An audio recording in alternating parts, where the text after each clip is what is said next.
مرکزی زیر انتظام جموں کشمیر کے موجودہ حالات اور موجودہ سیاست کے پر بات کرنے کے لیے ہمارے ساتھ سینئر نیشنل کانفرنس لیڈر و سابقہ وزیر و ایک جموں کشمیر کی ایک جانی مانی شخصیت میاں الطاف صاحب ہیں. ان سے جانیں گے سر جموں کشمیر کی موجودہ سیاست اور موجودہ حالات پر کس طرح دیکھ رہے ہیں آپ اس کو؟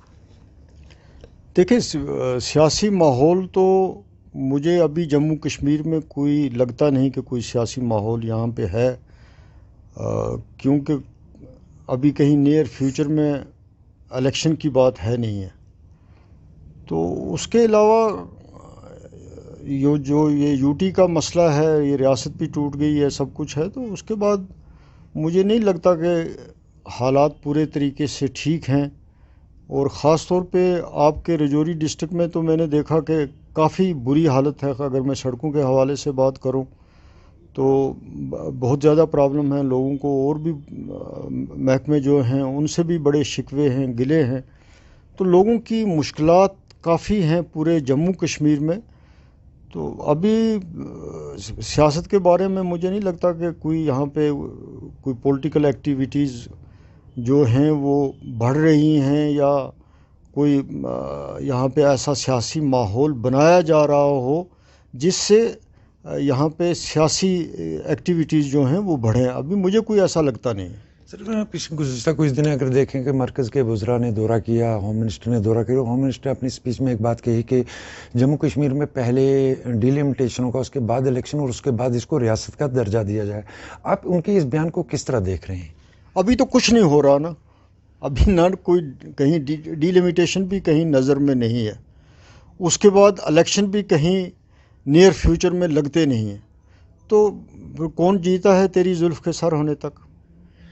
جس طرح کہا گیا تھا کہ نیا جموں کشمیر بنایا جائے گا، پچھلے کچھ دنوں سے اگر جموں وادی کی بات کریں، ٹارگیٹ کلنگ بہت زیادہ ہو رہی ہیں، کچھ انکاؤنٹر ہوئے جن کو فیک انکاؤنٹر کہا جا رہا ہے. ان کو آپ کس طرح دیکھتے ہیں؟ کیا نیا جموں کشمیر کہیں نظر آ رہا ہے؟ نہیں،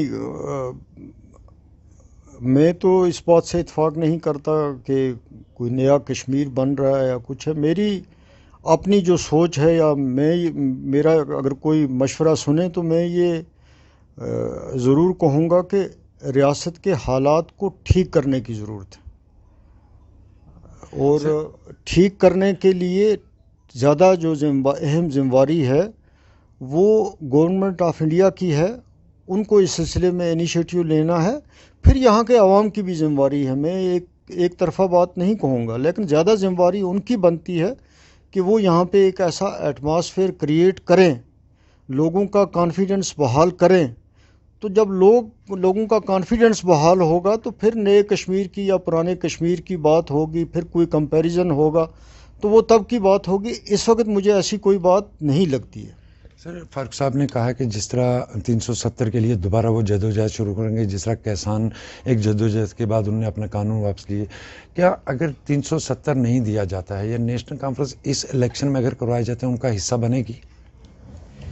نہیں، ہماری ابھی ایک تو میں نے پہلے آپ سے کہا کہ مجھے تو الیکشن ابھی نظر نہیں آتے. جب الیکشن آئیں گے تو تب اس معاملے میں کوئی فیصلہ جو ہے وہ ہوگا. لیکن اس وقت تو ہماری پارٹی کی لیڈرشپ یہ کہہ رہی ہے کہ جب بھی الیکشن ہوئے ہم حصہ لیں گے.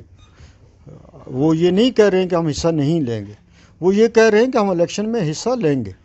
سر آپ کی تنظیم میں کئی جگہوں کو الگ کر دیا، مطلب یہ کہا جا رہا ہے ڈوڈا رینج کو الگ کیا گیا، جموں پیر پنچار رینج کو الگ کیا گیا. جس طرح الگ کیا، کل نیشنل کانفرنس اقتدار میں آئے گی، کیا ان کو صوبوں کا درجہ دیا جائے گا؟ نہیں، اس پہ میں آج ابھی تو کوئی چیز نہیں کہہ سکتا کہ میں یہ کہوں کہ نہیں جی ان کو صوبوں کا درجہ دیا جائے گا. یہ وہ تب کی بات ہے جب ویسی سچویشن پیدا ہوتی ہے، جب یہاں پہلے اسٹیٹ تو بحال ہونے دیجئے کم از کم، پھر اس کے بعد ہم یہ چیپٹر جو ہے اس کو کھولیں گے کہ یہاں بنے تو بہت اچھی بات ہے، یہ لوگ ڈیزرو کرتے ہیں اس کے لیے. لیکن میں ابھی کوئی بات کہہ دوں تو وہ قبل از وقت ہوگی. ایک آخری سوال آپ سے، جموں کشمیر کے حالات کو بہتر کرنے کے لیے، پٹری پر لانے کے لیے آج نیشنل کانفرنس اقتدار میں آئے گی، اس کے لیے کیا قدم سوچ سکتے ہیں کہ جموں کشمیر کس طرح بہتر ہو سکتا ہے؟ کیونکہ جموں کشمیر میں بے روزگاری بھی نمبر 1 پر اس وقت آ چکی ہے. دیکھیں، اس وقت میں صرف ایک نیشنل کانفرنس کی بات نہیں کروں گا. مجموعی طور پہ